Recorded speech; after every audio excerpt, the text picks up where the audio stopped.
Y yo le digo cuando doy una conferencia sobre la demencia de Alzheimer, para que la gente no se pongan maniáticos de que tienen la enfermedad. Mira, si tú se te pierde el celular o la llave y tú puedes reconstruir para atrás 5 o 10 minutos para atrás qué tú hacías con la llave y qué tú hacías con el celular, pues tú no tienes demencia. Regresamos a Good News. Yo soy Frances Lausel. Y yo soy Stella Soto, y aquí nos acompaña en esta segunda parte del programa el doctor Enrique Vázquez Quintana. El doctor es cirujano, pero además de eso, pues por razones de la vida, escribió un libro. Es el único médico, nos estaba contando, que ha escrito un libro acerca, ¿verdad?, del Alzheimer y fue más que nada, se llama ¿Quién eres tú? Y fue más que nada pues porque el doctor, su primera esposa, murió de Alzheimer. Así mismo. Y su segunda esposa también desarrolló Alzheimer. O sea que el doctor es un experto como cuidador y como médico. Bienvenido a Good News, doctor. Sí. Qué bueno tenerlo en este programa. Bienvenido. Y yo quiero también añadir que no es poca cosa toda esa introducción, pero que también este libro fue adaptado a cine, Sí, se hizo una dirigido por película. un gran amigo mío, Arismaniel Cruz, y qué bueno tenerlo aquí con nosotros para que nos cuente de primera mano sobre cómo ha sido toda esta trayectoria en su vida que lo ha inspirado a escribir sobre este tema. Bueno, primeramente, gracias por la invitación para estar con ustedes en Good News, que no hay mucho Good News en este Por país. eso mismo tenemos este programa. Queremos buscarle la vuelta a todo y a las noticias buenas. Entonces, yo he sido el único doctor cirujano que escribió el libro sobre Alzheimer, ¿Quién eres tú?, que se llama así, ¿Quién eres tú? Y se llama así porque esta pregunta es una pregunta obligada que hacen todos los pacientes que tienen esta enfermedad de Alzheimer o demencia a su cónyuge o al cuidador.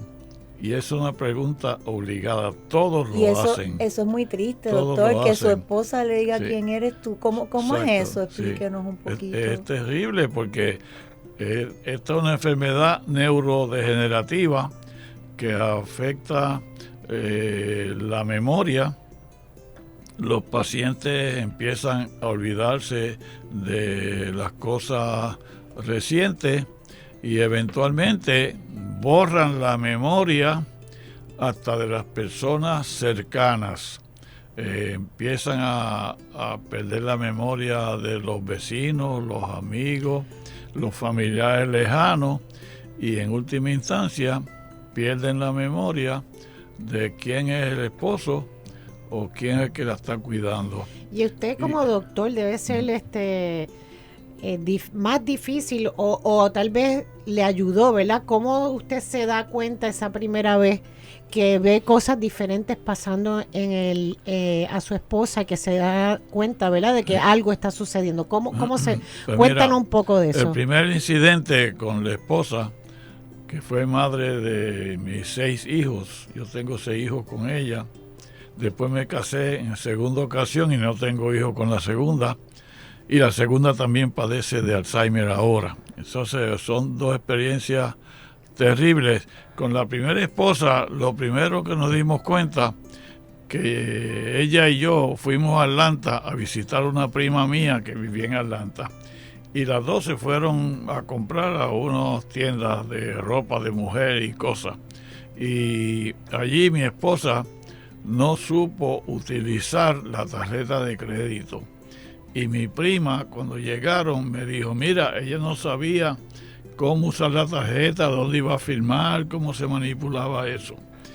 Y en ese mismo viaje se le quedaron unas pantallas en la casa. Y eso, pues, no es una cosa escandalosa. Se le puede quedar unas pantallas o una prenda a cualquier mujer en una visita.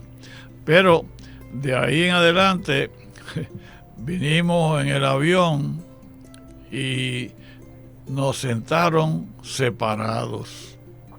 Y eso es una cosa terrible para un paciente con Alzheimer. a mí me sentaron al frente de ella, ella iba atrás, y en al lado de la ventana había una muchacha joven, y acá una señora mayor que iba renegando del vuelo y las cosas, y yo en el medio calladito, y la esposa mía atrás. Cuando llegamos y vamos saliendo, ella sale, y cuando yo salgo y viene la muchacha jovencita a salir, ella le dice, "You stay there." Y la muchacha se sorprendió, pero ¿qué me pasa a esta señora?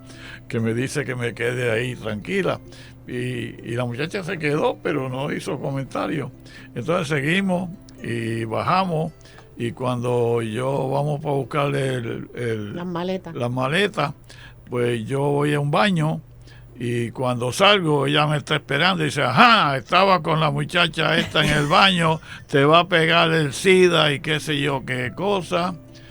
Y entonces estaba peleando bien agresiva. Llegamos al apartamento, que era un condominio que yo tenía en el condado, y allí empezó a pelear y a garratear y a molestar, y hubo que llamar al neurólogo para que le diera un medicamento que se llama Aldol, que le dieron 4 miligramos, y se calmó y ella pudo dormir y yo también. Y entonces allí otro síntoma que tuvo es que me decía, mirando para la parte terrestre, no para la playa, y me decía, aquellos árboles hay unos hombres bregando con marihuana y cocaína. O sea, que ya ella estaba imaginando... Tenía alucinaciones visuales. Eso son alucinaciones visuales. Alucinaciones. Entonces, o sea, ellos realmente ven esas cosas. Eso parece que para ellos es real. Para la mente, y yo no llevarle la contraria, yo decía, mira, yo soy miope y yo no veo nada de eso que tú dices allí. Y ella me contaba eso, y pues después ahí mismo pues empezó a progresar la enfermedad. ¿Qué edad ya tenía, doctor? Ella le empezó eso a los 58. O sea, que era joven. Y se murió a los 69, 11 años después. Murió joven, y ella no realizó su vida completa, porque una mujer de 69 años es no, y a los joven, 58 años que le empezó. Sí, pero ¿Y se deterioró pronto o fue poco a poco? No, fue poco a poco caminando, pero ahora se sabe que esta enfermedad empieza 5, 10, 15, 20, hasta 30 años antes de que uno se dé cuenta de los síntomas. Uh-huh. Y si uno es lego, y yo era doctor y se me escaparon muchas cosas, pues si uno es un ciudadano que no sabe de medicina, pues no se va a dar cuenta que su cónyuge o su familiar, su papá o su mamá, están padeciendo de la enfermedad. Ahora se sabe que empieza hace 5, 10, 15, 20. Y entonces a mí me ocurrió un incidente que yo lo cuento porque en ese libro yo realmente me desnudo ante el lector, porque ahí yo relato que yo terminé cirugía en el hospital universitario de la Escuela de Medicina en 1968. Tenía que ir al ejército porque me habían dado un tiempo en lo que terminaba mi adiestramiento en cirugía, pero tenía que ir obligado después. Y yo hice una actividad en mayo del 68 que le hicimos en un negocio en Barranquita para los residentes que se iban. Yo era jefe de residentes y hice esa fiesta para despedida para los muchachos que se iban. Ajá. Y cuando yo bajé, y yo allí estaba medio triste y estaba sentado en una baranda así del negocio, yo ni bailé ni hice nada. Y cuando bajé, me estacioné en el estacionamiento del hospital universitario, entro por la parte de atrás al segundo piso y ahí estaba mi esposa esperándome, y entonces sacó una navaja y me cortó aquí en el pecho. Anda, o sea que ella era agresiva. En un momento. Pero eso todavía eso fue antes de darle. No, en 68 ya ella tenía no tenía la enfermedad, eso es lo que te digo. No tenía la enfermedad manifiesta. Tenía ya los primeros lejanos síntomas. Sí, pero entonces eso ocurrió 28 años de enfermedad. pero que se sabe que empieza hasta 30.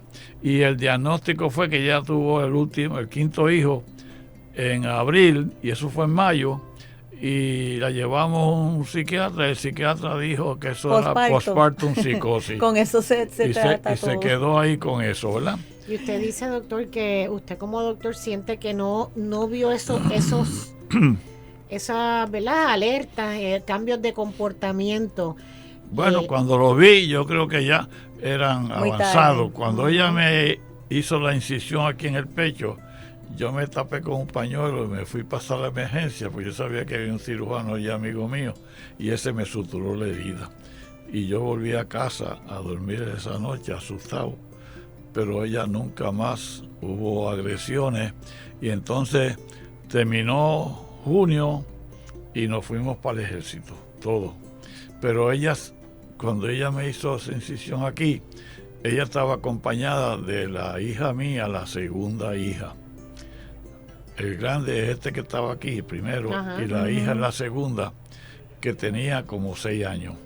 Y eso la marcó a ella para toda la vida. Después, o sea que ese sí fue un early, ¿verdad? Un síntoma temprano. Y entonces ella se fue para casa, y la nena después me cuenta que ella puso en un disco Life is Blue, que es una canción bien bonita. O sea, ella se estaba sintiendo mal, deprimida o algo, pero yo no sé cuánto inglés ella sabía para interpretar esa canción, que estaba en inglés, y después la canta Rafael en español, y yo la escribo en el libro, en este libro yo creo que es, y entonces pues yo comprendí que ella posiblemente ya tenía los principios de Alzheimer 28 años antes, como dicen ahora los científicos, los médicos, que ya eran los primeros síntomas, y yo no sabía nada. Y doctor, de eso. ¿cómo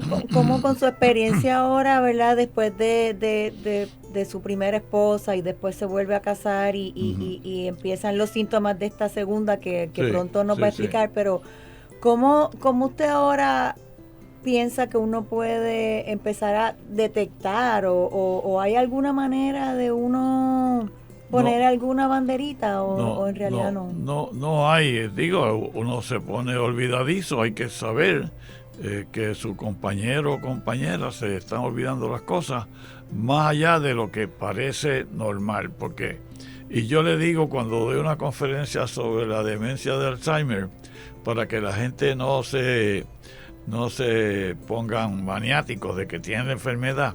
Mira, si tú se te pierde el celular o la llave, y tú puedes reconstruir para atrás 5 o 10 minutos para atrás qué tú hacías con la llave y qué tú hacías con el celular, pues tú no tienes demencia. Ese consejo está bueno. Si tú dices, pero espérate, yo estaba... Eso lo hago yo todos los días. Espérate, ¿qué fue lo que hice? Yo estaba en el carro hablando con fulano, y ahí dejé el celular. Entonces llegué a casa y me bajé y dejé el celular en el carro. Si te puedes reconstruir eso, pues tú no tienes demencia de Alzheimer. Ahora, si no sabes qué estabas haciendo, no. Entonces, si no sabes dónde lo dejaste, no puedes reconstruir esos 10 minutos, pues es de sospechoso de Alzheimer.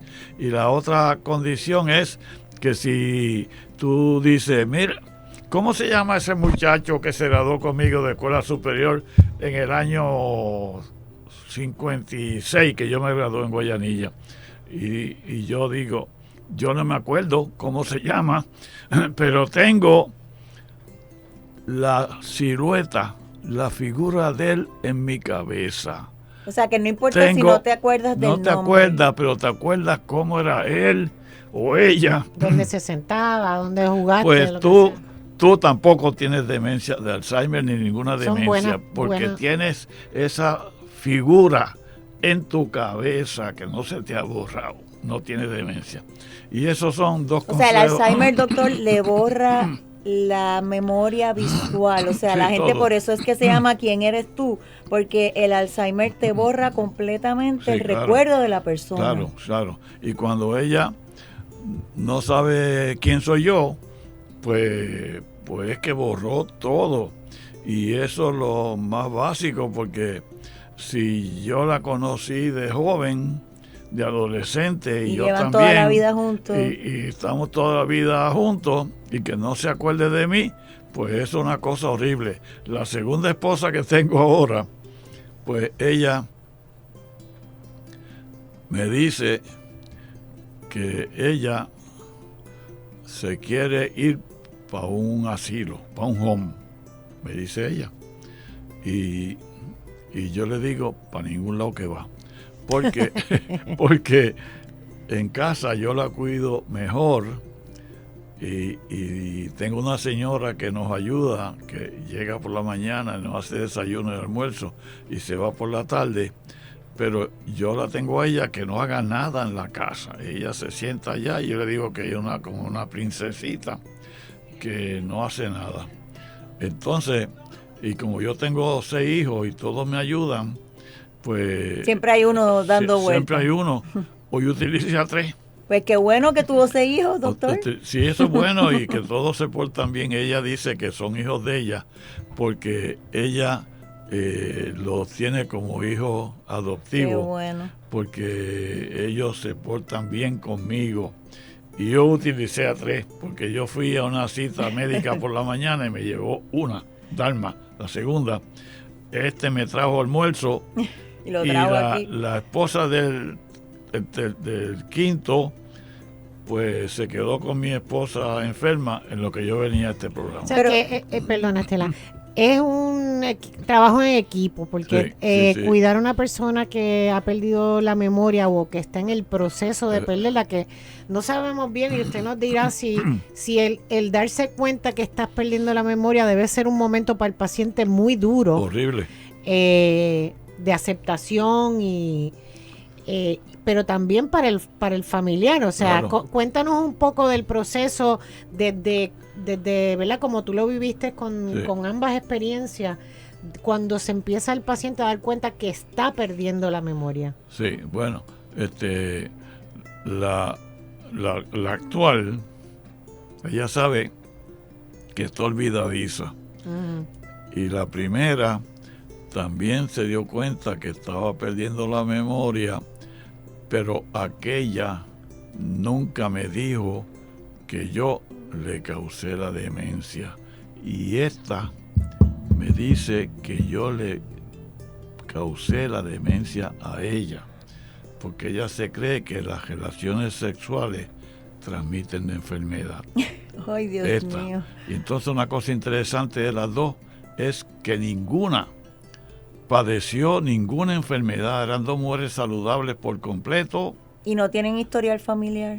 Ahora sí, ahora llegaste. Pero eran saludables, ni diabetes, ni hipertensión, ni colesterol, ni tiroides, ni nada. Pero entonces eso es como una psicosis, lo que las dos a su manera pues como que adoptan algún tipo de... Y bueno, pero la primera sí que tiene un historial familiar horrible. Ella es de un barrio de Guayanilla. Yo nací en Ponce y me fui para Guayanilla a los 6 años. Y entonces allá fui que la conocí a ella y estudiamos en la misma escuela superior y viajábamos en la misma guagua del campo al pueblo con un señor que había aprendido a guiar de adulto y guiaba horrible y nos pasábamos unos sustos terribles. Y de ahí se enamora. Sí, entonces sí. Y yo describo todo eso, donde la conocí. Y era un puente al lado de mi casa, que unas navidades yo tenía una bicicleta que me trajeron los Reyes, que era una Swing Majestic espectacular. Usted sí se acuerda de todos los detalles. Espectaculares. Y entonces ahí la conocí a ella y ella me contó que los Reyes no eran buenos con ella, porque ella venía de una familia pobre que no tenían chavos para darle regalos en Navidades. Y ella era una hija de 3, la del medio. Ella se quejaba que todas las cosas eran para mayor o para menor. Y eso está documentado psiquiátricamente, que es verdad. Que es verdad. Los del medio son los menos que cogen. No, menos que le dan los papás, porque yo se lo dan medio, todo a los no extremos. Decir eso. A los extremos. Entonces, eso está documentado psiquiátricamente. Pero ¿quién de su familia más tuvo Alzheimer? No, de ella. Por eso de ella. De ese barrio, ella tenía 35 primos y ella 36 y 14 han muerto o tienen demencia de Alzheimer, y eso es como... ¿Y de sus hermanas? 40 y pico. ¿De los míos? Ninguno. No, de las de ella. No, usted no tiene problema de Alzheimer porque usted se acuerda de todos los detalles. Pero mira... Doctor, usted está bien sharp. Entonces, esa familia tiene una incidencia como del 40%, cuando la incidencia en la población general es 1 o 2%. Wow. Y eso es un gen. Eso es una cuestión genética. Y hay cuestión genética que está ocurriendo en esa enfermedad, y de cada 100 demencias, 80 son Alzheimer.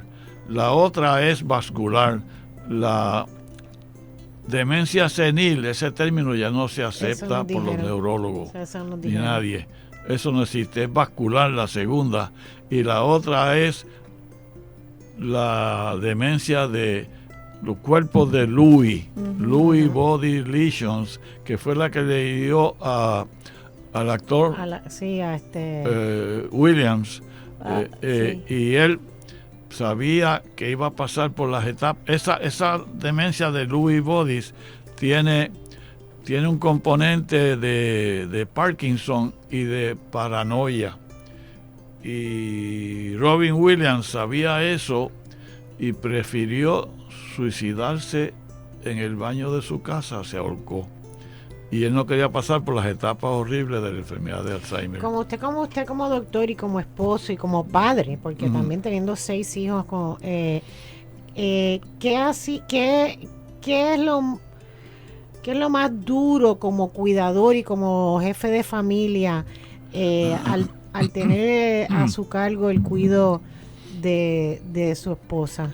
Bueno, es una cuestión horrible, porque uno se siente frustrado, cansado. El síndrome del burnt out. Sí, uno se siente muy mal, y que la persona que uno quiere, con la que ha estado gran parte de su vida, se deteriore así mentalmente, es una cosa extraordinariamente mal. ¿Y sus hijos, doctor, que tienen edad ya, verdad? Me imagino que empezar a chequearse, se chequean, como en la rutina esa.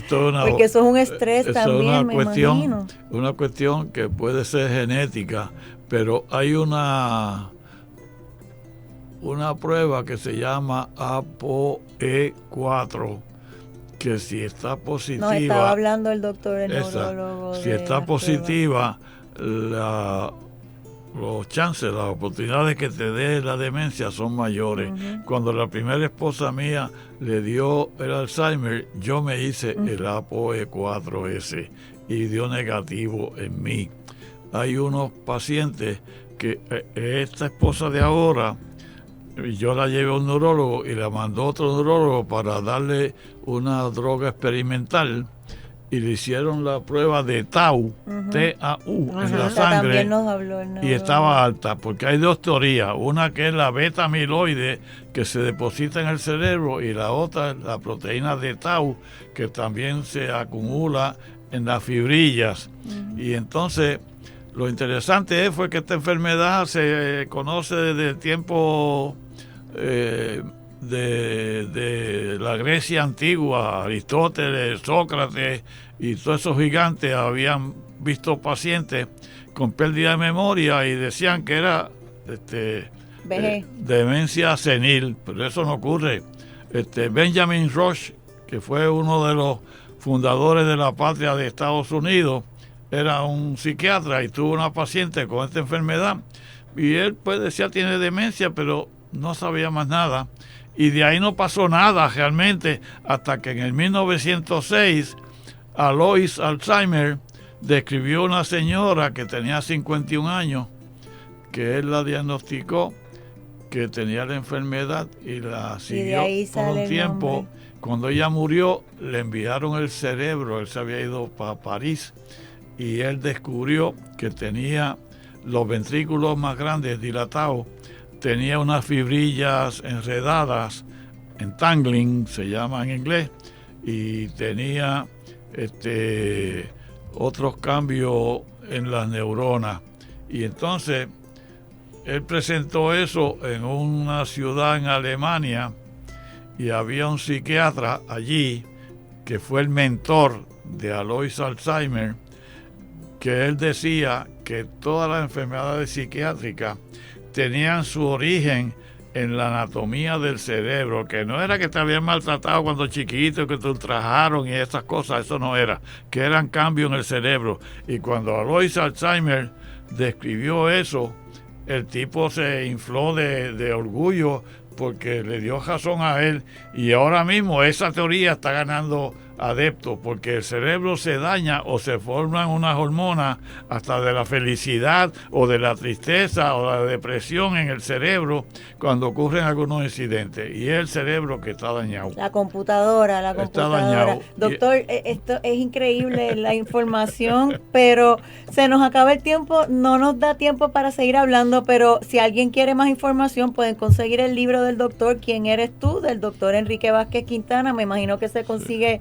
en las librerías. Sí. Van a la librería que dice aquí que Medical Books, que Medical Books en la universidad, en el Río Piedra. Al lado del universitario. Y doctor, otro día volvemos a invitarlo para seguir hablando, cómo no. porque en realidad es un tema que yo creo que siempre salen cosas nuevas, y gracias a los nuevos medicamentos y a los diagnósticos y a las pruebas, pues hay esperanza. Así que muchas gracias por haber acompañado Pues gracias a por la Frances invitación. y a mí en este día. Y ustedes, amigos, hasta la próxima. Esto fue Good News. Yo soy Stella Soto. Y Frances Lausel.